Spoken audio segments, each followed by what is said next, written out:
नमस्कार दोस्तों, आज के इस वीडियो में हम देखेंगे कि बौद्ध धर्म की जो बौद्ध सभाएं या संगीतियाँ हुई थी उनके बारे में, तथा वो किस स्थान पे हुई थी और किसके शासन काल में हुई थी उसके बारे में जानेंगे। साथ ही साथ हम इसको याद करने का ट्रिक भी जानेंगे कि किस तरह से आप इसको याद कर सकते हैं। तो बौद्ध धर्म की कुल 4 सभाएं हुई थी या संगीतियाँ हुई थी। यहाँ समय दिया है, यहाँ सभा दी गई, ये स्थान है और ये शासन काल है। तो देखते हैं, पहली जो बौद्ध संगीत दी गई थी वो कब किस समय में हुई थी? तो 483 ईसा पूर्व से लेकर के 483 ईसा पूर्व में, 483 ईसा पूर्व में। ईसा पूर्व का मतलब ईसा मसीह के जन्म के पहले। और किस स्थान पे पहली बौद्ध संगीत हुई थी? तो राजगृह में। कहाँ पे हुई थी? तो राजगृह में।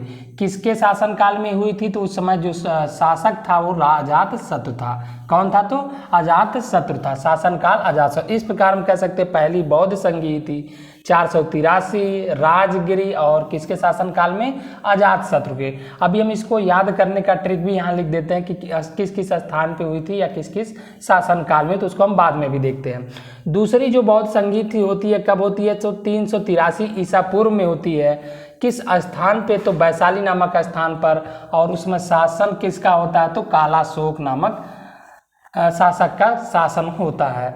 फिर हम देखते हैं तीसरी बौद्ध संगीत थी। तीसरी बौद्ध संगीत कब आयोजित की गई थी, कब हुई थी? तो 250 ईस्वी में, ईसा पूर्व में, और पाटलिपुत्र स्थान पर हुई थी। इस समय जो शासक थे वो कौन थे? तो इस समय शासक अशोक थे। कौन थे? तो अशोक थे।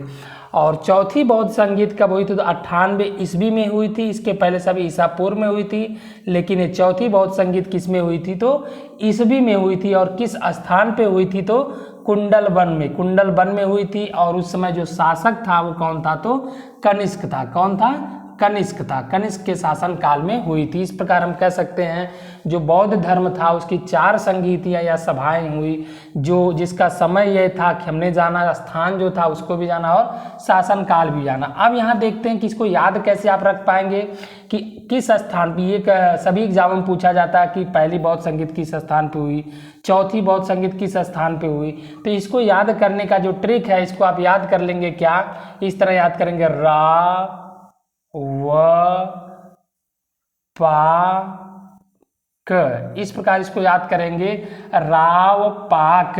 राव पाक। राव पाक का मतलब क्या? रा से राजगिरी, वा से वैशाली, पा से पाटलिपुत्र और का से कुंडलवन।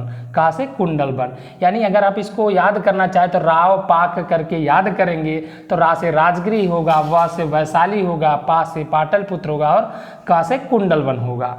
ये तो रहा स्थान को याद करने का ट्रिक, मतलब पहली बौद्ध संगीत किस स्थान पर हुई, चौथी बौद्ध संगीत किस स्थान पर हुई। अब देखते हैं किसके शासन काल में हुई, उसको याद करने का ट्रिक क्या बनता है। तो उसको याद करने का ट्रिक है क। इस प्रकार में इसको कह सकते हैं अका अक। अका अक। अका अक अगर आप याद करते हैं तो इसको क्या है इसको क्या है आप याद रख सकते हैं उसके शासनकाल में। का से क्या होगा? कनिष्क होगा। आ से क्या होगा? अजातशत्रु होगा। का से कालाशोक होगा और अ से अशोक होगा। अ से अशोक होगा। इस प्रकार हम कह सकते हैं कि किसके किसके शासन काल में हुई। तो अका अक के शासन काल में हुई।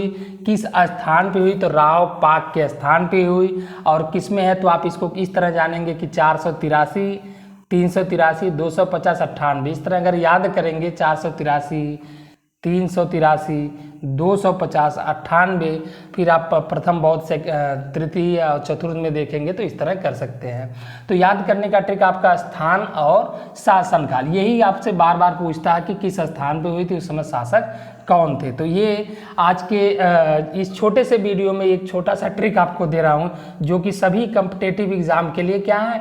बेनिफिशियल है, लाभदायक है। तो इस वीडियो में बस इतना ही। Thank you.